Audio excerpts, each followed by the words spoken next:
시청자 여러분 안녕하십니까? 12월 22일 뉴스플러스 시작합니다. 약 8조 원 규모 한국형 차기 구축함 사업자의 선정 방식이 지명 경쟁 방식으로 결정됐습니다. 하나오션과 HD현대중공업이 공동 개발하는 안이 유력한 것으로 예상됐으나 사업자 선정 방식이 지명 경쟁 방식으로 정해지면서 당초 유력했던 공동 개발안이 무산됐습니다. 자세한 내용 현장에 나가 있는 취재기자 연결해 들어보겠습니다. 배창학 기자. 네, 방위사업청이 오늘 오후 개최한 방위사업추진위원회에서 KDDX 사업자 선정 방식을 지명 경쟁 입찰로 의결했다고 조금 전 밝혔습니다.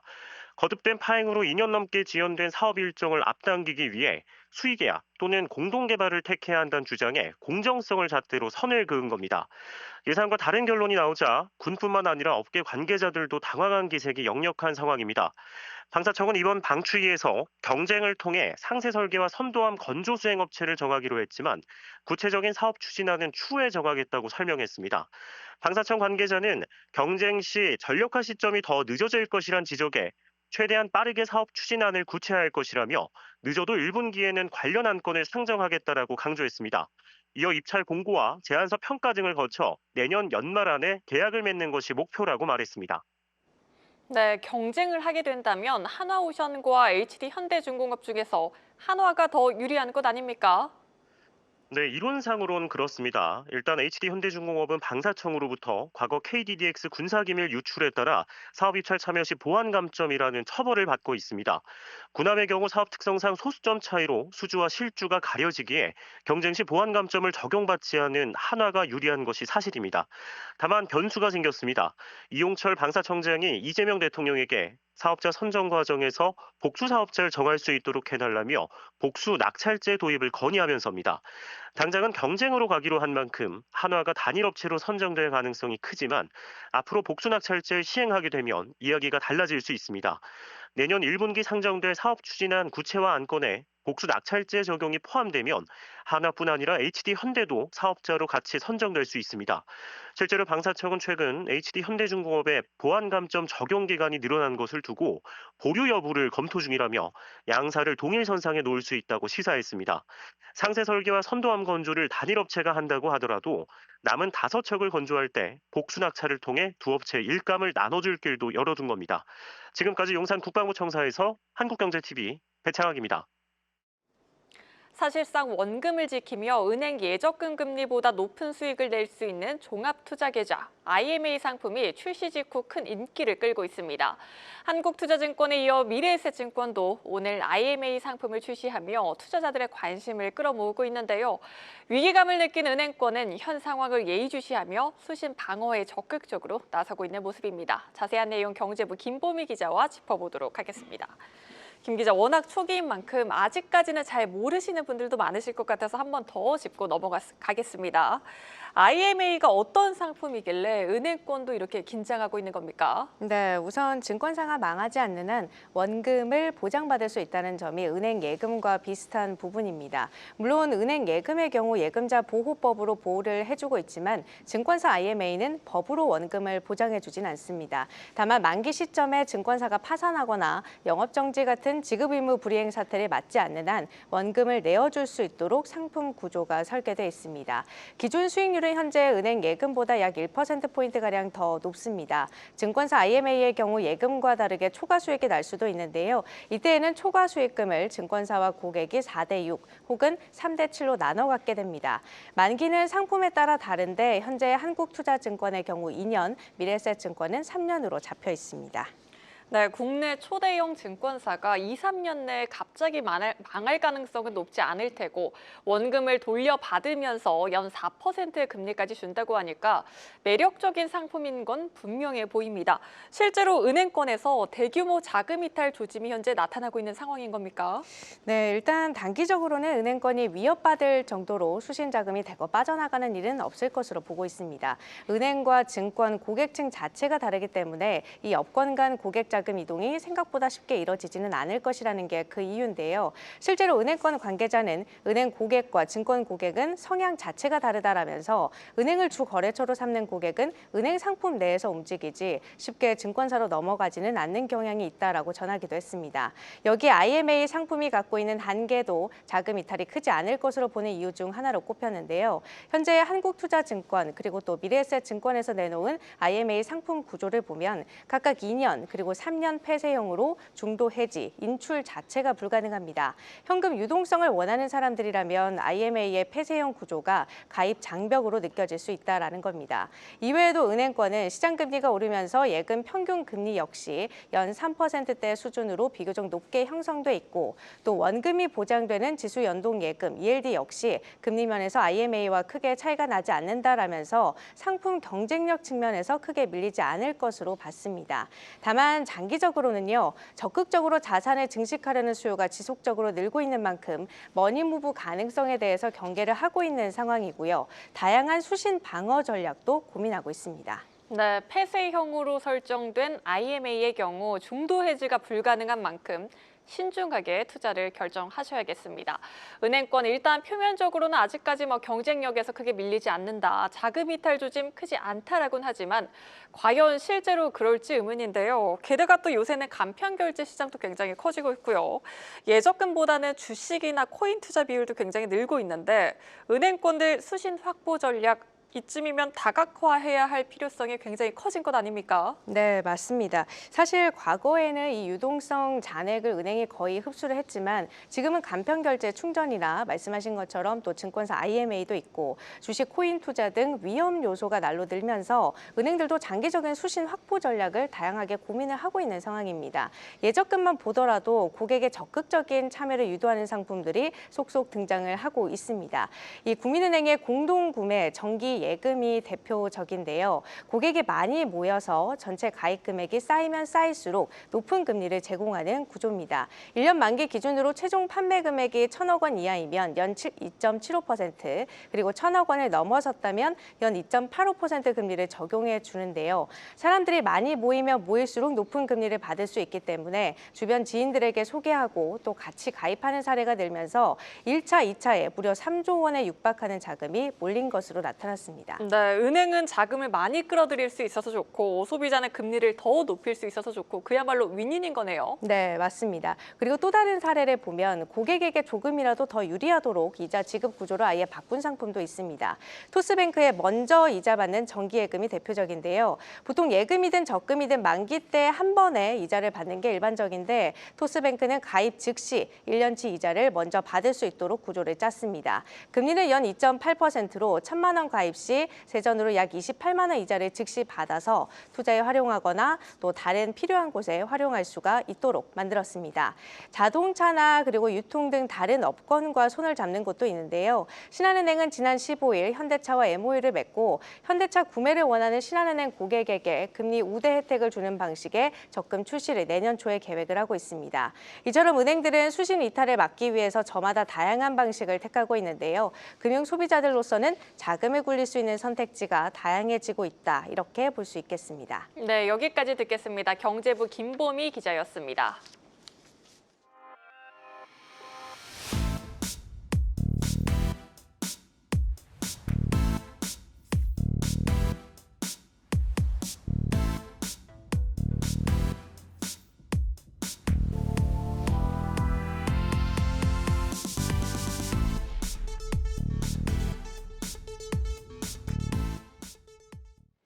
한국소비자원이 지난 4월 발생한 SK텔레콤의 개인정보 유출 사고와 관련해 1인당 10만 원씩 보상하라는 조정안을 발표했습니다. SK텔레콤이 이 안을 받아들이면 가입자 2,300만 명에게 영업이익 2년치에 해당하는 총 2조 3천억 원을 보상해야 합니다. SKT는 이번 조정안에 대해 신중히 검토하겠다는 입장입니다. 자세한 내용 산업부 홍원표 기자와 알아보도록 하겠습니다. 홍 기자, 이번 조정안 10만 원으로 책정됐는데 어떤 근거로 10만 원으로 결정된 겁니까? 네, 일단 한국소비자원이 SKT의 정보 유출 사고와 관련해서 가입자 전원에게 10만 원을 보상하라는 조정안을 내놨습니다. SKT 가입자들 일부가 이 정보 유출 사고에 대해서 한국소비자원에 분쟁 조정 신청을 했고 이에 따른 결과가 나온 건데 분쟁조정위원회는 1인당 5만 원의 통신요금 할인과 또 제휴 매장에서 쓸 수 있는 현금 성격의 포인트 5만 원을 추가해서 총 10만 원을 SKT가 지급하라 이렇게 권고를 했습니다. 위원회는 이 과거 대규모 개인정보 유출 사례에 1인당 보상액이 통상 10만 원 수준이었던 점을 고려를 했고요.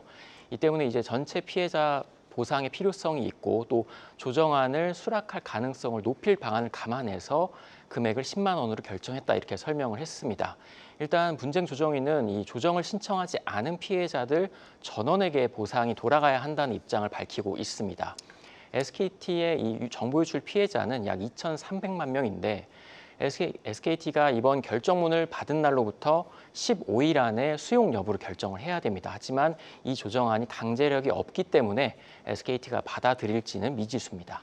네, 1인당 10만 원씩 가입자 전원에게 보상하려면 무려 2조 3천억 원이 들어갑니다. 이미 자체 보상으로 5천억 원을 썼는데 이 조정안까지 받아들이면 SK텔레콤 입장에서는 경영에 큰 타격을 입을 수밖에 없습니다. 실제로 이대로 보상해줄까요? 네, 일단은 보상할 가능성은 좀 낮아 보입니다. SK텔레콤의 지난해 영업이익이 1조 8천억 원이고 올해는 1조 1천억 원 정도로 예상이 됩니다. 올해 영업이익은 자체 보상금과 또 과징금 등이 비용으로 발생했기 때문에 크게 줄어들었는데 여기에 이번 조정안까지 받아들이면 2조 3천억 원을 추가로 투입을 해야 되기 때문에 2년치 영업이익이 사라지게 됩니다. 이 때문에 통신업계에서는 SKT가 이번 조정안을 받아들일 가능성은 매우 낮다 이렇게 보고 있습니다. SKT는 앞서 개인정보보호위원회 조정안도 수용하지 않았습니다. 지난 8월 말 개인정보보호위원회는 SKT에 과징금 1,348억 원을 부과를 했고 11월에는 산하분쟁조정위원회에서 1인당 30만 원을 배상하라고 조정안을 제시했습니다. 하지만 SKT는 과징금은 행정소송 절차를 준비 중이고 30만 원 조정안은 사실상 거부했습니다. SKT는 이 사고 발생 직후에 자체 보상으로 5천억 원을 투입을 했고 또 보안 투자에 7천억 원 이상 썼기 때문에 사태 수습에 최선을 다했다는 입장입니다. 이 때문에 이 조정안은 거부하고 소송을 제기하는 일부 소비자들과 민사소송을 대응하는 쪽으로 분위기를 잡고 있습니다. 네, 또 쿠팡 사태도 있죠. 이번 SK텔레콤의 과징금과 조정안은 쿠팡의 개인정보 유출 사고 징계 규모를 예측하는 데도 참고가 될 것 같습니다. 정보 유출 인원으로만 보면 쿠팡이 SKT보다 1,000만 명 이상 많은데요. 쿠팡에 이보다 더 큰 책임이 부과될까요? 네, 일단 이 정보 유출 항목과 인원수를 보고 좀 따져봐야 할 것 같은데요. 이 과징금의 경우에는 매출의 최대 3%까지 부과할 수 있습니다. SKT는 약 18조 원이었고 쿠팡은 약 40조 원으로 산술적으로는 SKT 과징금은 5,400억 원이 가능했었고 쿠팡은 1조 2천억 원이 과징금 상한입니다. 유출 항목만 보면 SKT가 좀 더 많고 정보도 좀 민감한 상황입니다.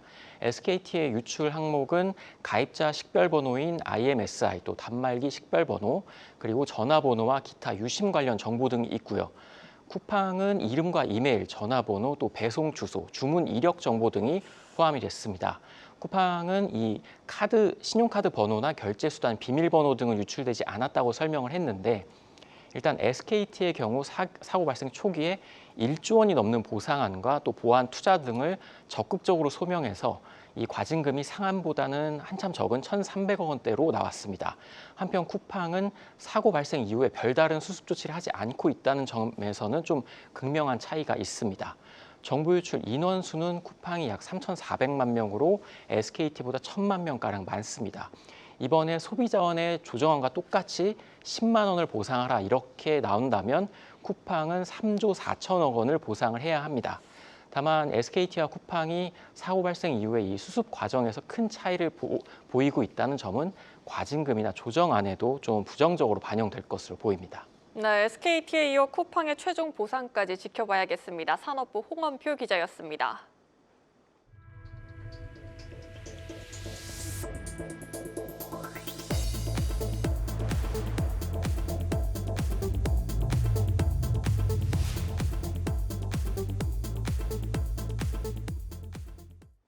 글로벌 공급 과잉과 보호 무역주의 등으로 위기에 처한 석유화학 산업 구조 개편이 본격화됩니다.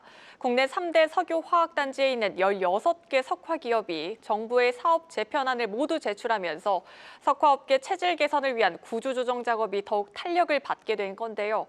정부는 금융과 세제 지원 등으로 기업의 부담을 줄여주겠다는 계획입니다. 세종 주재기자 연결합니다. 전민정 기자. 석유화학 구조 개편이 드디어 첫 관문을 넘었군요. 네, 그렇습니다. 우선 정부가 제시한 석유화학 업계 자율 구조조정안 제출 시한은 이달 말이었는데요. 지난 19일까지 국내 주요 석유화학 기업 16곳 모두 산업통상부에 사업 재편안 제출을 마무리했습니다. 이 대기업은 여수와 울산, 대산 등 3대 석유화학 단지에 생산시설을 두고 있는데요. 업종은 나프타를 분해해 에틸렌을 생산하는 NCC, 즉 나프타 분해 시설과 프로판을 원료로 프로필렌을 생산하는 PDH, 즉 프로판 탈수소와 이렇게 크게 두 갈래입니다. 석화 단지별로 구조조정 계획을 보면요. 우선 충남 대산에서 NCC를 운영하는 롯데케미칼과 HD 현대오일뱅크가 사업 재편안을 지난달 말 가장 먼저 제출하며 110만 톤 감산을 일찌감치 결정지었습니다. 전남 여수에선 LG화학과 GS칼텍스가 노후도가 높은 120만 톤 규모의 NCC 설비를 정리하는 쪽으로 가닥을 잡았고요. 여수의 또 다른 석유화학 생산 거점인 여천 NCC는 현재 가동 중단 상태인 3공장을 포함해 1, 2공장 혹은 롯데케미칼 여수 공장 한 곳을 추가로 폐쇄하는 방안을 검토하고 있습니다. 울산의 경우 적극적인 감산보다는 SK지오센트릭과 대한유화, S5일 간 사업 조정안에 무게를 두고 있는 상황입니다. 정부는 이 기업들이 사업 재편안을 제대로 시행할 경우 업계가 제시한 대로 270만 톤에서 최대 370만 톤의 NCC 감축 목표를 달성할 수 있을 것으로 보고 있는데요. 이는 우리나라 전체 NCC 생산 설비 1,470만 톤의 최대 25%에 달하는 규모입니다.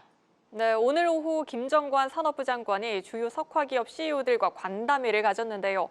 정부 지원 방안, 여기서 윤곽이 나온 게 있습니까? 네, 오늘 간담회에선 석유화학 구조조정 방안을 점검하는 건 물론 세금 감면과 같은 구체적인 지원책도 함께 논의됐는데요. 김정관 장관은 먼저 구조 개편 1단계가 성공적으로 마무리됐다고 평가하면서 이번 사업 재편안을 바탕으로 최종 사업 재편 계획서를 빠른 시일 내에 마련해 줄 것을 당부했습니다. 그러면서 사업 재편이 산업 경쟁력 강화로 이어질 수 있도록 정부 주도의 지원 패키지도 신속히 마련하겠다고 약속했습니다. 김정관 장관입니다. 최종안이 제출되면 충실하게 심의하겠습니다. 아울러 기업들이 원하는 금융, 세제, R&D, 규제 완화 등 지원 패키지를 신속하게 마련하여 사업 재편 이행을 적극 지원하겠습니다. 지난 11월 말 가장 먼저 사업 재편 윤곽이 나온 곳이죠. 대산 1호 프로젝트는 내년 1월 중 승인을 목표로 현재 예비 심의 중인데요. 정부 지원 패키지 또한 마무리 검토 단계에 접어든 상황이고요. 채권 금융기관은 현재 진행 중인 실사를 토대로 금융 지원 방안을 협의해 확정할 계획입니다. 네, 구조 개편의 첫 단추를 꿰 만큼 이제 석화업계 자율 감축과 체질 개선이 본격화될 텐데요. 이와 관련해서도 정부가 지원에 나섰다고요? 네, 이번 구조 개편의 또 다른 한 축이죠. 고부가 친환경 전환을 위한 지원 체계가 마련되는데요. 내일 23일부터 화학산업혁신 얼라이언스가 출범합니다. 기업과 학계, 연구계가 함께 참여해 주력 산업의 첨단화와 친환경 전환 핵심 소재 R&D 기반 마련을 위한 협력 플랫폼이 가동되는 겁니다. 정부는 사업 재편에 참여하는 기업의 연구개발 수요를 최우선으로 지원하겠다는 방침이고요. 여기에 다가 구조 개편 과정에서 발생할 수 있는 지역 중소 중견기업의 어려움과 고용 충격을 줄이기 위해 화학산업 생태계 종합 지원 대책도 내년 상반기 중으로 내놓겠다는 계획입니다. 지금까지 세종 스튜디오에서 한국경제TV 전민정입니다. 올해 건설 부동산 시장은 끝없는 비용과의 싸움을 했다고 해도 과언이 아닙니다. 그만큼 모든 분야에 걸쳐 비용 상승 압박이 어마어마했는데요. 그런데 올해보다 더 큰 문제는 내년입니다. 이제 비싸서 집을 못 지을 상황이 올 것이란 우려까지 나오고 있습니다. 신재근 기자입니다. 재건축을 추진 중인 서울 대치동의 은마 아파트. 최근 분담금이 크게 오를 거란 청천벽력 같은 소식이 전해지자 조합원들은 당혹스러워하고 있습니다. 전용 면적 84제곱미터 소유자가 방 한 칸을 늘려 109제곱미터를 분양받으려면 10억 원 가까운 분담금을 내야 합니다. 2년 전 추정했던 것보다 2배 높은 금액입니다. 비싸죠. 저희 같이 나이 먹은 사람들은요 걱정이에요. 이거를 이거 팔아야 되나, 이거 내가 어떻게 버티나. 분담금이 뛴 건 자재값과 인건비, 즉 공사비가 많이 올랐기 때문입니다. 실제 건설 공사비 지수는 해마다 올라 역대 최고치를 찍었고 특히 인건비는 최근 3년 사이 10% 넘게 상승했습니다. 앞으로가 더 문제입니다. 특히 고환율이 내년에도 이어질 거란 전망이 나오고 산업재해를 줄이라는 정부 방침에 따라 건설사는 사고를 예방하기 위한 투자도 늘려야 하는 상황입니다. 여기에 하청노조가 원청 기업을 상대로 직접 교섭을 요청할 수 있도록 한 노란봉투법도 내년 3월 시행을 앞두면서 건설사들의 부담이 커지고 있습니다. 전방위적인 비용 압박이 재건축 분담금과 분양가 상승으로 이어질 수 있는 대목입니다. 내년에 내릴 요인은 별로 없습니다. 그 때문에 향후에 진행되는 정비 사업에서도 공사비가 더 늘어날 가능성이 크고 그만큼 개별 조합원들이 부담하는 부담금도 증가할 가능성이 높습니다. 분양가 비용 상승으로 인해서 그에는 사업성 자체가 이제 악화되고 거기에 따른 건설업계 수익성, 재정 부담 이런 것들이 증가. 내년에도 공사비 부담이 누적될 경우 건설사의 수익성 악화는 물론 분양가 상승과 공급 차질로 이어질 것이란 우려가 나오고 있습니다. 한국경제TV 신재근입니다. 경기 불황으로 사업장의 문을 닫는 자영업자들이 한 해에만 100만 명이 넘습니다. 그런데 폐업을 결정했다가 정부의 지원을 통해 오히려 재창업에 나서는 사례도 늘고 있습니다. 김수진 기자가 보도합니다. 지난해 폐업한 자영업자 수는 100만 명 이상. 폐업 후 재기를 고민하는 소상공인도 많지만 어려운 게 현실입니다. 당장 필요한 인테리어 철거, 원상복구 비용만 수천만 원이 들어가기 때문입니다. 그런데 컨설팅과 새 출발 자금을 정부로부터 지원받아 재창업에 성공하는 사례도 적지 않습니다. 렌탈 스튜디오 메종드 플레이버의 강초롱 대표. 인터넷 쇼핑몰과 사진 촬영 사업을 하다 출산과 육아, 코로나 사태 등으로 폐업을 결정했습니다. 어떻게 폐업을 해야 될지가 너무 고민이 되고 난감하니까 그때 좀 소상공인진흥회를 찾아보면서 컨설팅 받는 과정에서 제가 이제 다른 일도 해보고 싶다는 의견을 멘토님께서 들으시고 재창업 사업화를 지원을 해보시라. 정부 지원을 통해 강초롱 대표는 재창업 비용 1,000만 원까지 지원받았습니다. 재창업 이후 강 대표의 사업장은 계약률이 225%나 늘었고 올해 5월에는 2호점까지 지점을 늘렸습니다. 아이들 키우면서 그냥 다 포기하고 싶을 때가 많았거든요. 근데 여기에서 이만큼을 지원을 해주는데 내 돈 1,000만 원 정도 보태서 이거를 차리는 게 얼마나 좋은 기회냐라고 정말 당당하게 얘기해서 지원을 받을 수 있었고 큰 계기가 됐던 것 같아요. 폐업을 고민하다 오히려 다시 창업하는 새로운 기회를 잡은 겁니다. 정부는 소상공인에게 폐업부터 특화 취업, 재기까지 지원하는 희망 리턴 패키지를 계속해 확대 운영할 계획입니다. 한국경제TV 김수진입니다. 단백질하면 떠오르는 식품, 바로 콩이죠. 건강에 대한 관심이 커지면서 더욱 주목받고 있는데요. 이제는 콩을 이용한 다양한 제품도 나오고 있습니다. 국산 콩을 이용해 마요네즈와 스낵 등을 만들어 인기를 얻고 있는 푸드테크 기업이 있어 이혜곤 기자가 다녀왔습니다. 갖가지 다양한 콩 크래커가 눈길을 끕니다. 아이들이 좋아하는 초코맛에 쑥, 야채, 약콩 등 입맛대로 골라 먹을 수 있습니다. 푸드테크 스타트업 더 플래닛은 콩을 일상에서 더 편하게, 더 자주 먹을 수 있도록 하는 것이 목표입니다. 대학에서 생명공학을 전공한 양대식 대표는 육류 대신 식물성 식품을 소비하는 방법을 고민했습니다. 여기서 떠오른 대안이 바로 콩. 콩을 이용해 영양식을 개발하던 양 대표는 창업에 뛰어들었습니다. 처음 만든 것은 마요네즈. 마요네즈에 들어가는 달걀 대신 약콩과 대두를 사용했습니다. 수천만 개의 영양 데이터를 기반으로 달걀의 단백질을 대신할 수 있는 성분을 콩에서 찾아낸 겁니다. 마요네즈에서 시작해 손쉽게 먹을 수 있는 스낵과 단백면 등으로 범위를 넓혀가고 있습니다. 국산 콩을 이용해서 식물성 단백질을 먼저 만들고 그 식물성 단백질을 바탕으로 해서 마요네즈에 계란을 대체한다든지 스낵에서 밀가루를 일부 대체를 해서 건강적인 부분들을 더 증진시키는 방향으로 제품을 개발하고 있습니다. 더플래닛이 연간 소비하는 콩은 약 15톤. 경상대와 공동 연구를 통해 개발한 국산 콩 품종인 하영콩을 사용하는데요. 일반 콩보다 비린내가 적고 알러지도 거의 없습니다. 이 콩은 전북 군산에서 농가와 계약 재배하는데 지자체도 이를 계기로 대체 단백질 산업화에 뛰어들었습니다. 데이터에 기반한 아이디어로 많은 관심을 받았고 투자 유치에도 성공했습니다. 최근에는 국산콩 소비 활성화를 위한 농림축산식품부의 국산 두류 제품화 패키지 지원 사업에도 선정됐습니다. 대표 K간식으로 세계 시장에 뛰어들어 매출액의 20%는 수출에서 나올 정도가 됐습니다. 콩이 가지고 있는 영양학적 가치가 이제 탄수화물이 적고 단백질이 높은, 그러면서도 가격이 저렴한 그런 원재료이기 때문에 다양한 사용처를 쓸 수 있는 것들이 계속 많아질 거라고 생각하기 때문에 앞으로 국산 콩을 이용한 가공 시장 쪽도 계속 다양화가 될 수 있어서 확대가 될 것이라고 생각을 하고 있습니다.